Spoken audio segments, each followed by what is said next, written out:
adik-adik, hari ini kita kembali belajar di rumah untuk menghindari penyebaran COVID-19. Kali ini kita belajar sains bersama Kak Herman ya.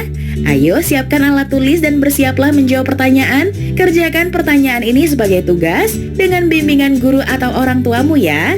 Ayah dan bunda, dari tayangan hari ini anak akan dapat mengembangkan kompetensi literasi, yaitu memahami paparan lisan tentang topik yang dikenali, mengidentifikasi ide pokok dan beberapa ide rinci dalam paparan tersebut, menjelaskan kembali dan menanggapi menggunakan pengetahuannya, serta menulis esai pendek untuk menggambarkan pengamatan dan pengalaman dengan lebih terstruktur. Sekarang mari kita simak pelajaran dari Kak Herman.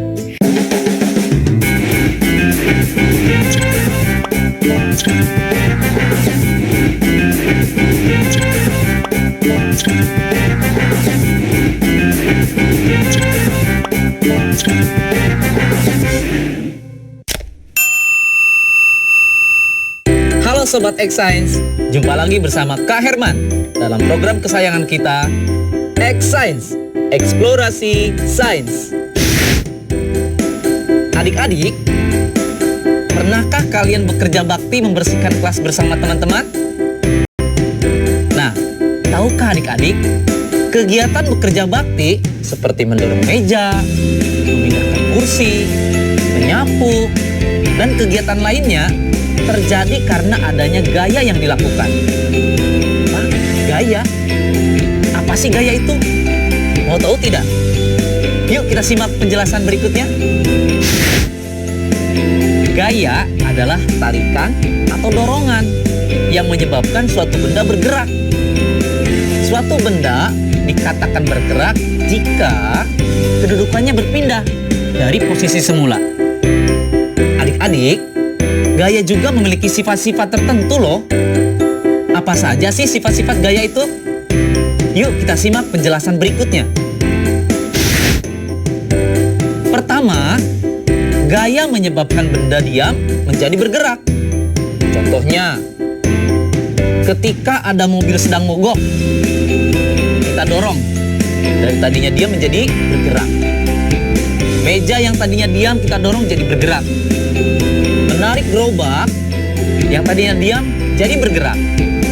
Kedua, gaya menyebabkan benda dari tadinya bergerak menjadi diam.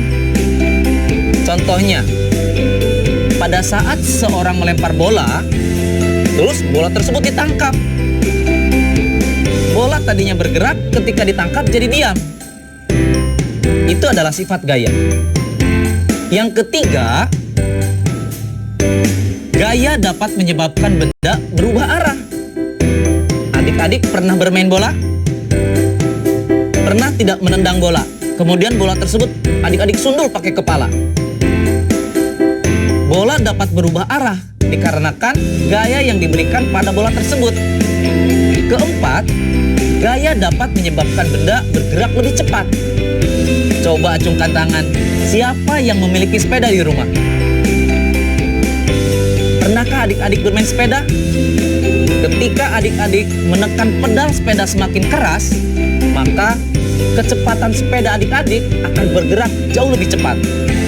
Kelima, gaya dapat mengubah bentuk benda. Ini lebih ekstrim adik-adik, contohnya. Pernah nggak adik-adik melihat mobil tabrakan? Badan mobil yang tadinya bagus, mulus, ketika menabrak sesuatu, maka dia akan hancur atau bentuknya jadi berubah.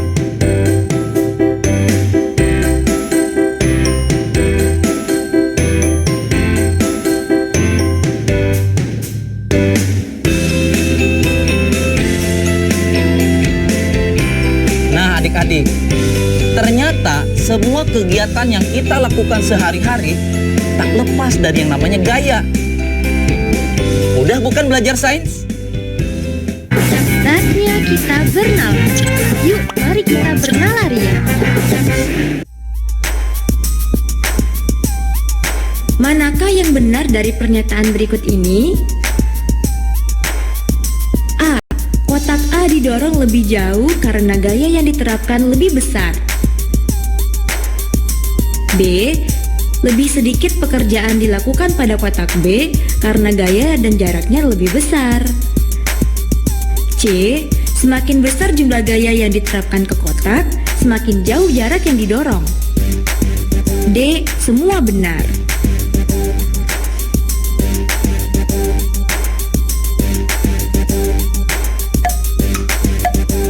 Bagaimana Sobat Xsense? Sudah tahu jawabannya? Kalau belum, yuk kita simak penjelasan berikut.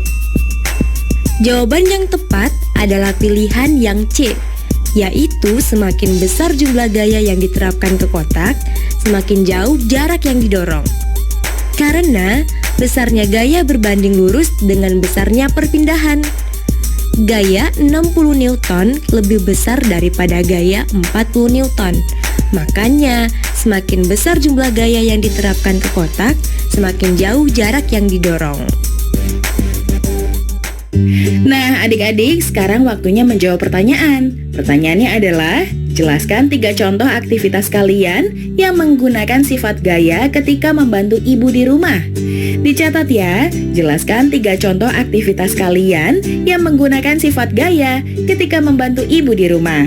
Jawablah pertanyaan ini sebagai tugas dan kerjakan dengan bimbingan guru atau orang tuamu.